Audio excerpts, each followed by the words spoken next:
All right, well, all of you that are here, welcome. The purpose of this talk is to really talk about WebAPI, and most specifically, documentation with WebAPI, using OpenAI, Swagger, and other things. Depends on timing here. We'll talk a little bit about API versioning as well at the very end. But we do have kind of 45 minutes today. There's a number of things I want to make sure we really hit on around documentation, usage, and really creating APIs that are good for others to consume.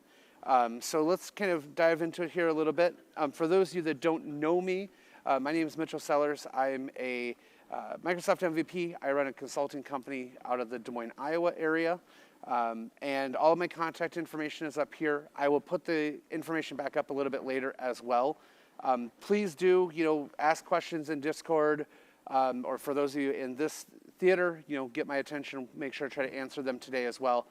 But please do feel free to reach out after the session as well. Understand there's sometimes things specific to your organization that you may want to ask that you don't want to ask here in public. I'll gladly help out where I can. So what are we going to talk about today? And from my perspective, I wanted to create something that talked about all things related to documentation with a web API project. And I wanted to start really from scratch with a new project example, show how you build things together and what steps are necessary to go from out-of-the-box experience, which is nothing, to I kind of have documentation, to now I've built good documentation, and now I need to expose it to everybody else. So the idea here is to really talk about what we're trying to accomplish with our API documentation. Who are we trying to service? What are we trying to do along the way? What do we want them to be able to do when they're done? Because that's going to drive a little bit about which tools you use. You may have heard conversations of, well, you should use Swagger, or you should use ReDoc, or you should use insert a number of other different tools out there. We'll talk a little bit about how the goal of what you're trying to accomplish determines which tool you should really select in your overall implementation. We'll then talk a little bit about hosting and how you want to make your API documentation available. One of the funny things I think that a lot of people kind of catch out of the box is some of the older templates. Oh, it didn't secure it, or it was always only local host. So we'll talk a little bit about options there, things that you want to consider along the way.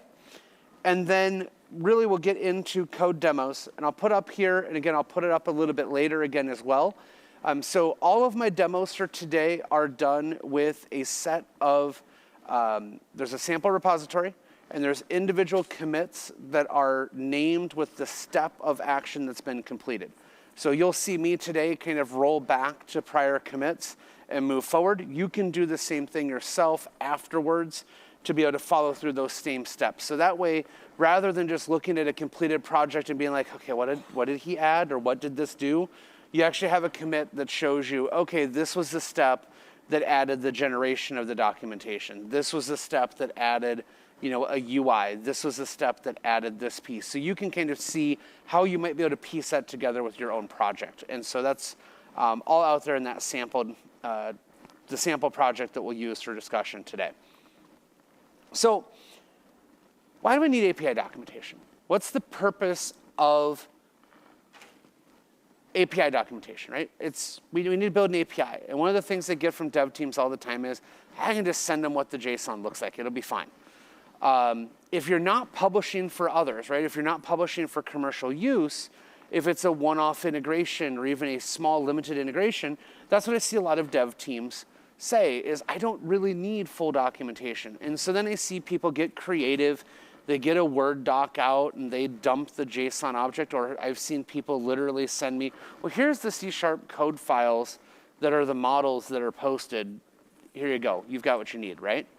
The idea here is we're really trying to make documentation easy. We want to make it less of a burden, and we want to really make it then easy to be able to go out and do this. And unfortunately, a lot of developers overlook the fact that most of the things that we need to do are built-in things that if you've been in the .NET space at all, you have been able to do for 20 years or more, which is using things like XML formatted documentation inside of your classes and inside of your methods that can flow out to these documentation pieces to be able to provide a complete solution for folks. And so one of the things that I think is just in the forefront here is the tooling is so close. The level of effort to get APIs documented well in code and automatic and systematic is sitting right in front of us all. And so that's really the whole purpose here, is to drive into some of that process. It's not a big barrier. The problem is that the documentation is really fragmented. And we see this with all of things .NET. You know, oh, you can do this, or you can do this, or you can do that, which is great. But a real solution needs this, that, this, and combine them together.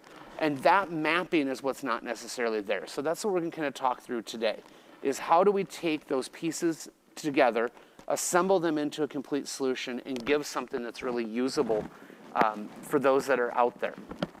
So one of the things that we have to look at when we talk about API documentation is, what do we want to give to the consumers?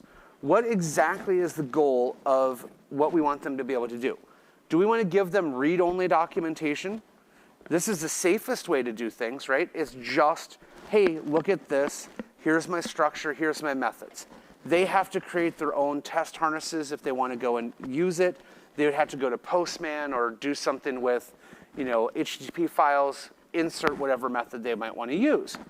Or do you want to make things with read-only with detailed examples? Do you want to show them the full, here's a request, here's a response, and here's what actual values look like in my expected response?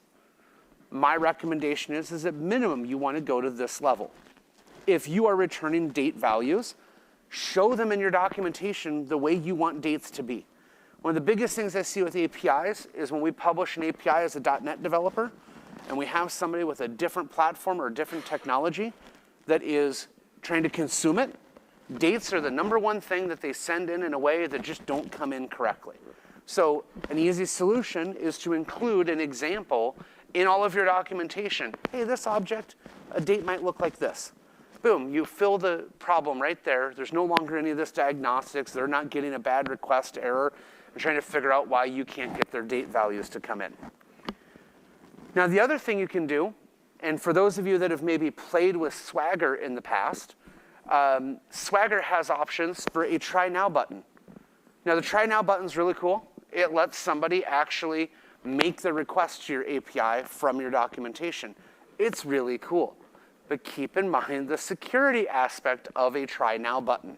If you're doing that, you better be exposing your documentation in an environment that is safe and still ensure that you have all of your things for bearer tokens and other authentication in place, because, again, you're letting any crazy person from the internet to click Try Now. So do use that wisely, but it is an option. Knowing which way you want to go is going to determine what tool you might want to use. If you look at Microsoft documentation, you know, there's references to Swagger UI, there's references to ReDoc and a few other tools. Swagger UI is the only one that has a Try Now option built into it. The others, none of the other ones that were recommended, at least by Microsoft, have that option in there. So if you want to give your consumers this easy way to do things, you're going to be directed in that manner. So knowing what you're looking to do before you get started becomes really, really important. And it also comes down to what format of display do you like is also going to be one of the biggest things. I'm going to show you today both the use of Swagger UI and ReDoc. And they have two entirely different formats of UIs. If those of you are familiar with ever integrating with like Stripe, ReDoc looks a lot more like the documentation that you see for the Stripe APIs, where you have a menu on the left, words in the middle, and code on the right. But there's a lot of white space, a lot of weird stuff. Yeah? Is that going on? Oh, shoot.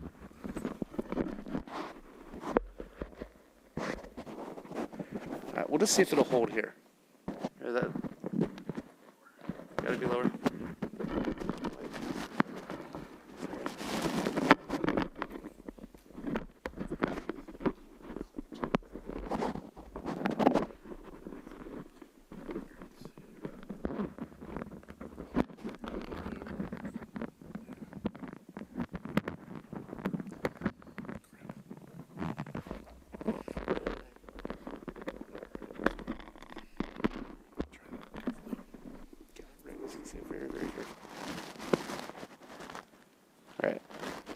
That better? All right, perfect. Sorry about that. Alrighty, so beyond this, you have a lot of other options. Things that I'm not going to necessarily talk about today. If you are Azure customers, right, there's Azure API Management that has an ability to do documentation for you, or other solutions. Now, what's interesting is some of those other solutions, they're going to be one step removed from your source code. The things we're talking about today, I'm talking specifically about you write in your code, you configure your application, you add the documentation in line with everything else that you have, and through automatic processes, you get documentation. You're not going out and doing other things. You're not working in a different solution. So do keep in mind that we're keeping the conversation today limited to what we're doing inside of source code. You may have other options available depending on what you're looking to do. One of the other things that you have to think about along those lines are, do you want to host the documentation yourself? Do you want to host it alongside your app or other things? Now keep in mind, if you want somebody else to host it, there's going to be costs involved. A lot of times these third-party tools that are hosting, they're still looking for the same incoming piece of data. They're looking for an OpenAPI specification document. That is all of the stuff that comes out of your code. That's the stuff that we've documented, the methods and the classes and all of that information. So the good news is, all of the things that we're doing, for the most part, for even these external hosted services, third-party libraries that are showing your documentation for you, they're going to be able to work with it. They may provide you more robust things. They may be able to provide you secondary user security. You know, okay, you have to be registered for our developer portal to get access to our API documentation. You can host that documentation alongside, away from your app. You could host it locally. You can do whatever you want to do here. So just be aware that when we look at how we build documentation, we first create an OpenAPI document. That then gets parsed by the different tools that we're using. So if you want to insert a different tool, even if that tool is external, hosted, or otherwise, it may simply want the URL to the API spec, or it may want you to upload that JSON spec on a regular basis to keep it updated. You know, whatever the case may be, just keep in mind that you can take all of that into consideration. But note, if you host it locally, to take that security aspect very, very seriously. If you look at the documentation, including the examples that I have for you today, I have everything set to not show visible documentation if you're not in development mode. So if you're not in a development environment, it's not going to show. If you want to do other things, you will need to add additional pieces to secure those items if you want to, if there's a need for it to not be publicly available. So that's just something from you on a project-by-project basis to be there. So what is not there today in the .NET Core examples? And it's kind of funny. The baseline configurations don't really have much, but we can really focus on getting things back. And again, as I mentioned, there's places in documentation where each of the puzzle pieces are actually talked about. It's just that there's never really any piece of documentation that tells you how to pull it all together. There's sections that tell you how to describe a method. There's sections that tell you how to describe a class. There's sections that tell you how to describe a property. There's even one that talks about an attribute that we'll talk about for, hey, this produces this response type. But there's nothing that tells you, hey, if you're documenting a method, it should look like this. And so that's kind of one of the things that we're looking to do. The other thing that we're really going to focus on today is that holistic approach of what your API calls look like. So the description of the documentation, or the description of the method, the description of the controller, the validations that are occurring. Is this an integer that is a value of 1 to 50? Is it a email address? You know, what are those other things? Making sure those get there. The response types, make sure that we show if you are only returning JSON, our documentation should also reflect that you're only returning JSON. If you're returning a structured object, we need to return and show that that's what you're returning, as well as error descriptions. If you throw a 400 when there's a validation error, we need to describe that with its respective response. If you throw an unauthorized, we need to let people know that, hey, if you get an unauthorized, we need to be a good citizen. So that's really our emphasis here today, really trying to figure out everything that we need to do. Now, The interesting piece of this, and I was talking with a couple of you before, is the file new project experience, as well as some of the Microsoft documentation, has recently changed. I originally actually came up with this talk idea prior to .NET 9 coming out, and you used to be able to do new project, and you would get a different starting point, and there was a different set of recommendations. Due to a number of factors in .NET 9, the Microsoft team decided to take Swashbuckle and Swagger UI, so the pieces to get that nice, pretty UI, out of the default project template. And so because of that, you actually have a couple more steps to jump through if you do file new project on an ASP.NET 9 project. I don't know the complete solution or backstory of what was there.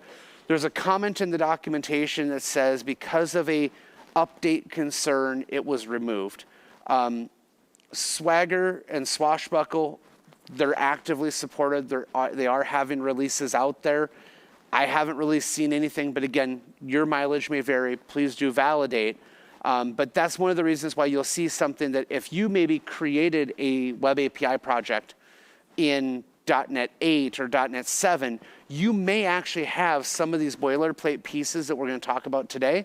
Those may have already been in your project. So if you're taking and trying to do some of the things that I'm going to show you here today on a project that's older, you may have some of this or you may not. My initial project setup that we're starting with here in the repository today was done by creating a ASP.NET Core Web API project, and I checked the box for Enable Open API support. So that is how we created that new project to get those initial boilerplate pieces in there. If you didn't check that box, you may have a few differences in your project setup, and we'll talk through that here a little bit later.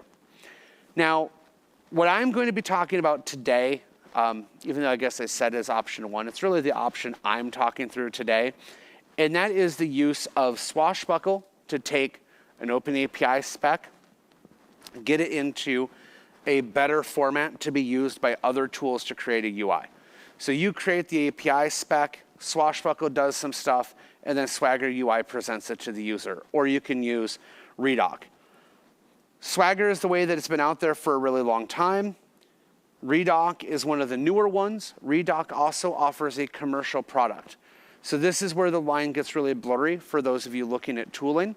ReDoc, you can use it in the manner that I'm showing you here. There's no license. If you use their hosted model, there is a license, there is a cost. It's a per developer, per bucket overall process.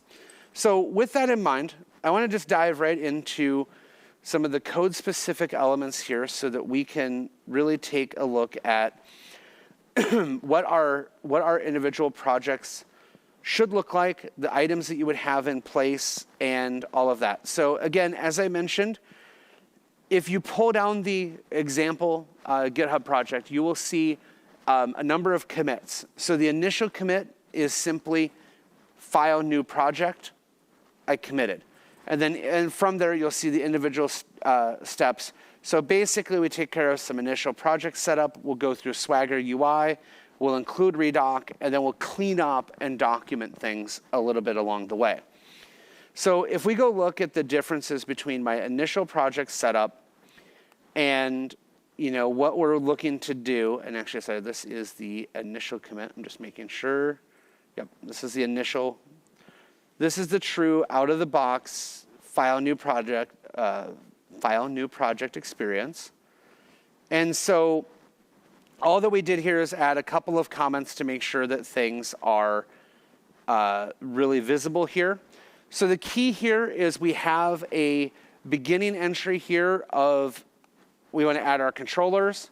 This is the piece when you check that box that says add OpenAPI. This is what's generating that original JSON file that's then going to be used elsewhere.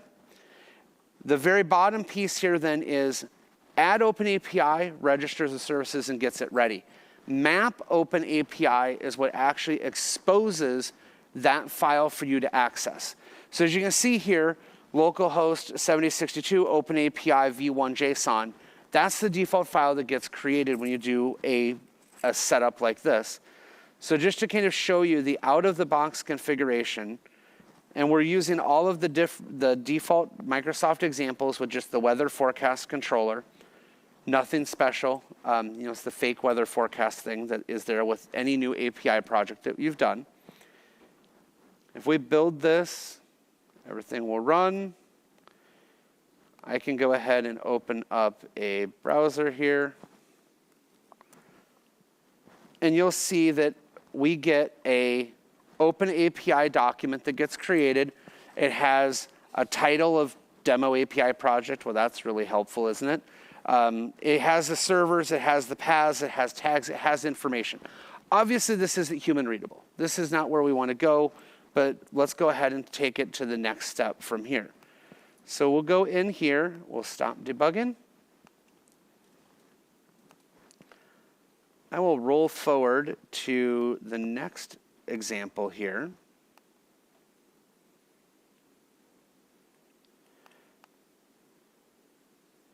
So we're going to do a couple of things in this process. The first thing that we did is we added a single NuGet package of swashbuckle.ASP.NET Core.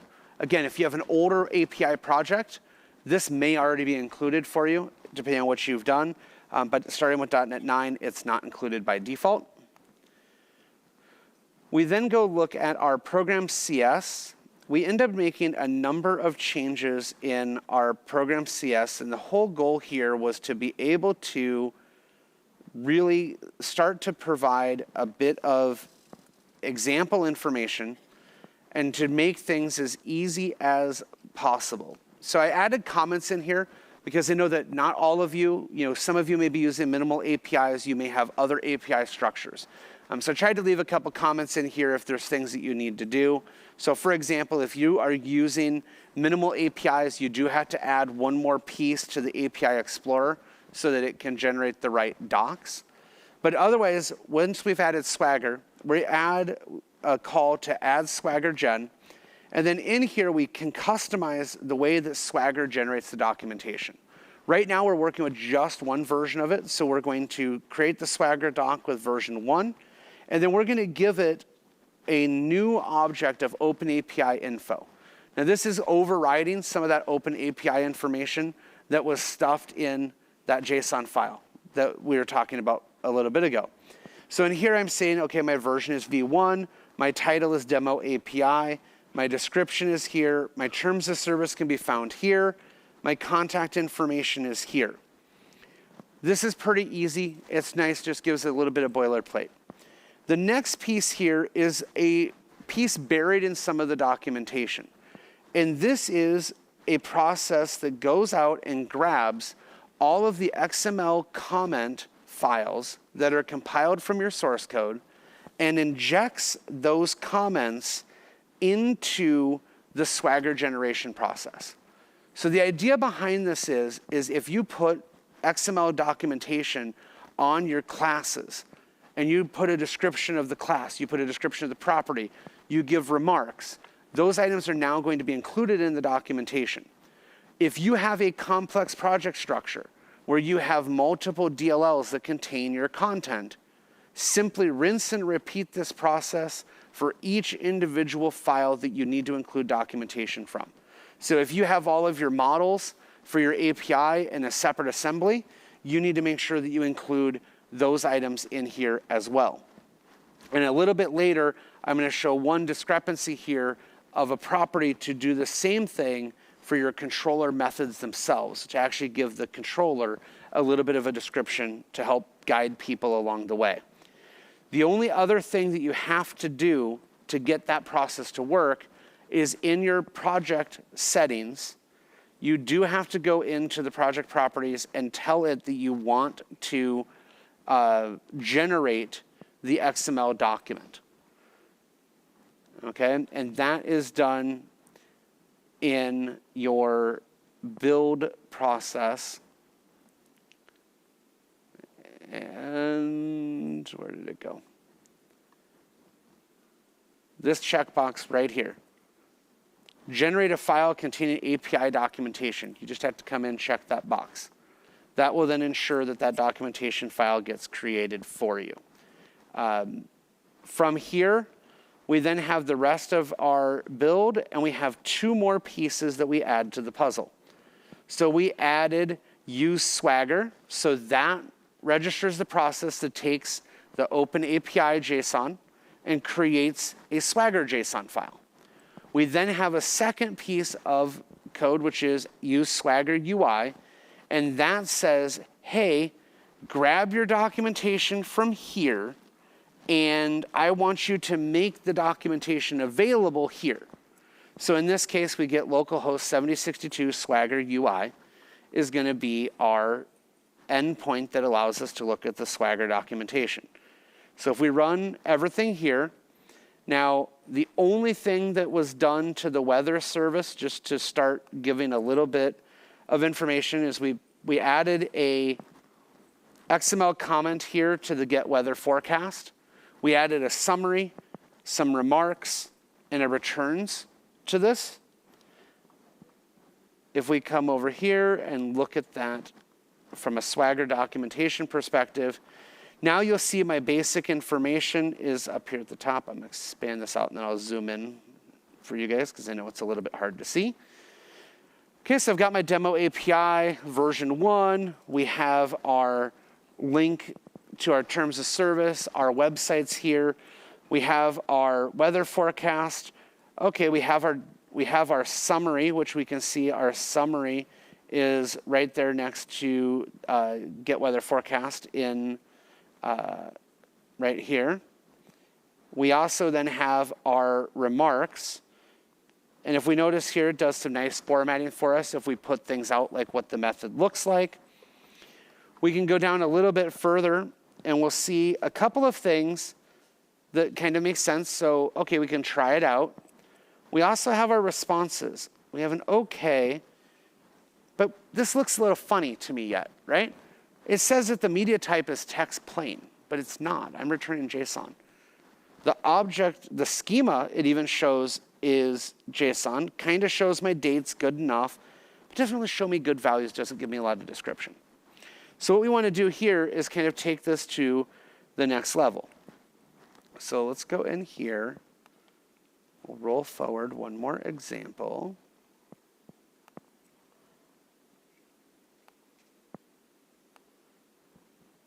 Just for the purposes of time here, I will just want to make sure. Okay. I'm going to roll forward 2, and then I'll come back and explain a little bit here. And go all the way forward here, make it a little bit easier. Okay. So a couple of things happened in the differences here. So we have our weather forecast controller that we were looking at before, but we've added some additional,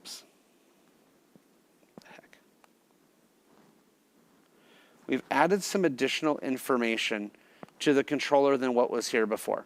So API controller was here before, our route was here before, but then I added this produces attribute.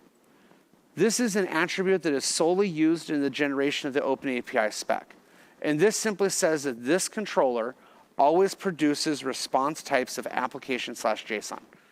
So that's going to fix in Swagger, ReDoc, or any of the other tools so that it knows this is what you're getting back as a response. It's a really easy way to prevent people from getting confused. They know exactly what they're going to get back. We then also went through and created a little bit more documentation on the actual method implementation here. And you'll see here that I added 2 elements that you think are duplicated. And this is one of the most common things that we see with folks when they start doing API documentation. The one inside of the XML comment is what gives you the ability to provide a description of the response when a particular response code happens. So what I'm saying in this comment is when the response code is 200, I'm saying it returns the random weather forecast. Great. The line below where the produces response type, that's where we're actually going and doing anything that we might need to do special. So now in this case, we're not doing anything special. So I'm just simply saying for a 200, it's response, and then it automatically determines that based on the method signature. Okay, that's the object that I'm returning. The reason this becomes important is in an example controller that I added for illustration purposes with something like this, where we're doing the creation of, a new to-do item. This is a case where if everything works, I'm going to go ahead and return something to you. But if it doesn't work, I'm going to return to you one of two status codes. And oh, by the way, I'm only going to return you a string if that happens. I'm not returning a complex object. I'm not returning something else. And so that's where we can see here that this returns a 201 when it was created successfully, and then the ID of it comes back. If we did a 400, hey, here's what you get, and we're giving those people that individual documentation that they're looking for.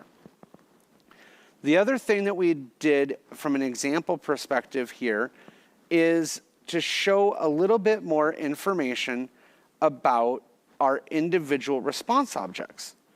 So in this case, for the weather forecast, we actually added summary information for each of the properties of our return object. So in this case, the date of the weather forecast, the current temperature in Celsius. Yes, it's somewhat understandable, but this is going to give us some human-friendly validation. And then for our to-do process, we did a little bit more just to kind of show you the real-world scenario here that we're looking to do. So you can see here that our title, we have a summary that says it's a unique title. We have an example. Now, one thing to make real clear note of here, and thankfully ReSharper, Visual Studio, and the other tooling are aware of this, the example XML comment field will preserve white space.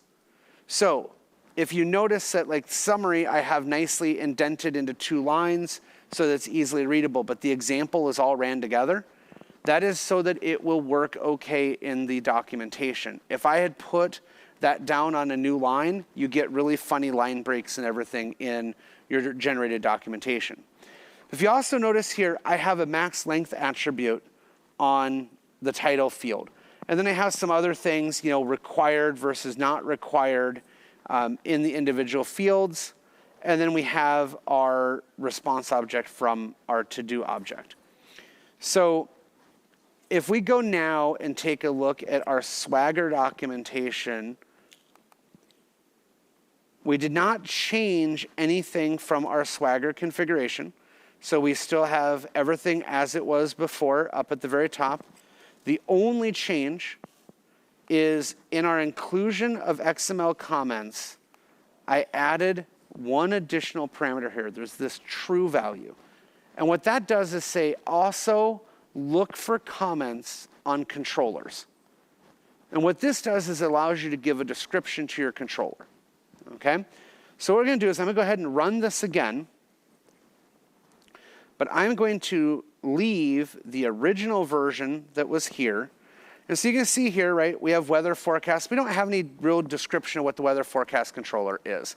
We have the description of the methods, great, but sometimes, right, we may have a bigger, a bigger item that we need to deal with. If I go and look at the updated documentation now, you're going to see here that it looks much more formal. Now I actually have my to-do, which is that new controller. I have my weather forecast controller, but I even have a description now. This is what it's used for. This is what we would do with it. It allows you to give that extra little bit of information. Where it becomes really powerful, though, is if I go and expand out an individual method in here. And now what we can see here is, okay, so my created new to-do item, this simply shows our description and everything else. There's no parameters. But then now if you look at my request body, my example value, it actually includes not only the property names as they should be, but every single thing that I put in that example comment actually flows through in here as a real JSON value, so that when somebody's looking at this, it's not just zeros and time and other things. It's actually truly real information. So you can give a lot better context to your consumers. And then additionally, if we go a little bit further down the example here, you'll see that that work that we did with the response codes allows this section to be much more robust and easy for individuals to understand. So this gives the outline of a 201 response.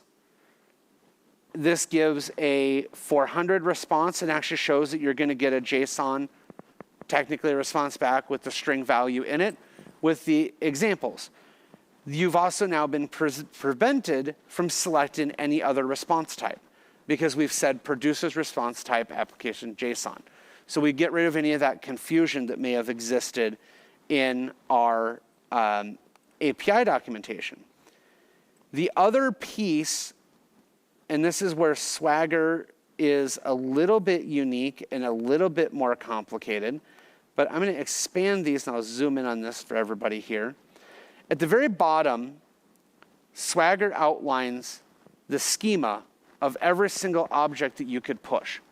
And so what they do with that is when they push that out, we can see here that our create to-do request, the title has a max length of 100, a min length of 1. That was automatically assumed by the combination of the required field validator and the max length validator. It has our example in it and our description. Our description is required, so that means it has a min length of 1. And then our due date is actually showing you that it is a string representing a date time, and it is nullable. So then that way you get all of that information. So it's kind of nice. I can come in and get a lot more detail on the validations and everything else. And from here, with Swagger, you can put your own CSS files in. You can do other things. Now, Microsoft promotes one other documentation tool, and that is ReDoc. ReDoc is added in a very similar manner with one additional NuGet package and a similar overall configuration. So we have add Swagger. I've also used use ReDoc, and I've said a route prefix of ReDoc. I want to give it a title of Demo API ReDoc version, and I want to hide a download button, but that technically doesn't work. I also want to hide search because we don't have a big enough API for people to really be able to do things. But then if we go look at this, that's it. I didn't change the way that I'm generating anything. I did not change anything else other than adding the additional generator in. And now we'll see our similar documentation, but an entirely different look and feel. On the far left, we have a navigational tree view menu. I should actually expand this down just a little bit so you can see it. Got a navigational tree menu that shows us our individual controllers with our methods grouped underneath. Over on the right-hand side here, or the center here, we get, okay, here's my to-do controller, here's my controller description, here's my first method. And if I look over here, okay, it's a post, and here's an example. So in this case, you know, I can actually see different things. When I have different response types, I can just toggle between them to see the different values. But what's interesting is over here, it's what's in the text description where it actually shows, okay, here's how you create a new one, and here's my request body schema as application JSON. So in some ways, I like ReDoc better in this regard because this is a lot easier to read, right? Title, it's a string between 1 and 100 characters. Description is a non-empty string, and it puts it here in a human readable format. I didn't have to click to expand. I also didn't have to go from my top documentation down to my schema at the bottom and try to reference it.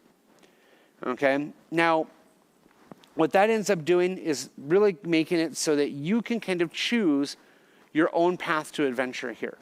The same attributes, the same XML comment additions give you the same result, give you the similar results in both places.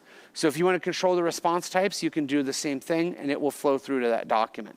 And this goes for any of the other tools that might use the OpenAPI spec, because everything that we do with the produces response types and those elements come into those documents. And this is just a good example how Swagger UI processes the documentation one way ReDoc processes it in an entirely different way to spit out similar behaviors. Now, the one thing that's a question beyond this is then what do we do with versioning? So if you do API versioning, there's additional NuGet packages that you need to add versioning. And then you have to determine exactly how you want to version. And how you determine your versioning is going to really determine how you modify your APIs. From a documentation perspective, the tools rely on that OpenAPI endpoint to generate the version. When you add the NuGet packages to generate the, or to do the versioning, those NuGet packages automatically will generate one API doc for every version that you do. So if you added API versioning and have API versions 1, 2, and 3, when your application runs, you're going to have an API doc for version 1, version 2, version 3. How you use it from there then is nothing more than modifying the way your app starts up depending on the tooling that you're using at the time. So if I'm using Swagger and I have multiple different versions of my API, all that I'm going to be doing effectively is setting up multiple Swagger UI configurations with unique endpoint references, and then I continue to go through that process. Now, there's a generator builder and some documentation out there, but you have to determine what tool you want to go with. At the end of the day, OpenAPI generates one file per version, and then you choose to do with that what you do with whatever tools you're using. If you're using hosted ReDoc, for example, you just go out and create a new API definition on their side and say, here's the URL for version 1. Here's the version for the URL for version 2. And that allows you to kind of put those things together. So some of that is really going to depend on what you're doing with your individual project. The only thing from a documentation perspective that's worth discussing very briefly, because we only have a minute left, is how do you version your APIs? And when you version APIs and using the standard library, it supports 4 different methods of doing API versioning. You can version by API segment or by URL segment. So you can do API/v1.0/ your controller. You can do it via a query string, which is, so API-version would mean that every method needs to have a API version query string. You can do it with a header. In this case, x-version 1.0. Or media type API, and then you could do the same thing there. My personal preference, URL segment or nothing. Everything else is horrible from a downstream user perspective if you're trying to create reusable consumers and everything else. When you look at the documentation, they do exactly what I have here, which is bringing in everything. Please don't do that. That's my biggest note with versioning. Everything else is going to depend on what tool you use. If you are using Swagger and versioning and you have some questions, want a more detailed example, I would gladly get the full versioning example out into the source code repository for folks. It's just not quite enough time to cover today. And with that, I thank everybody. If you have questions, I will be available for a bit, but thank you very much.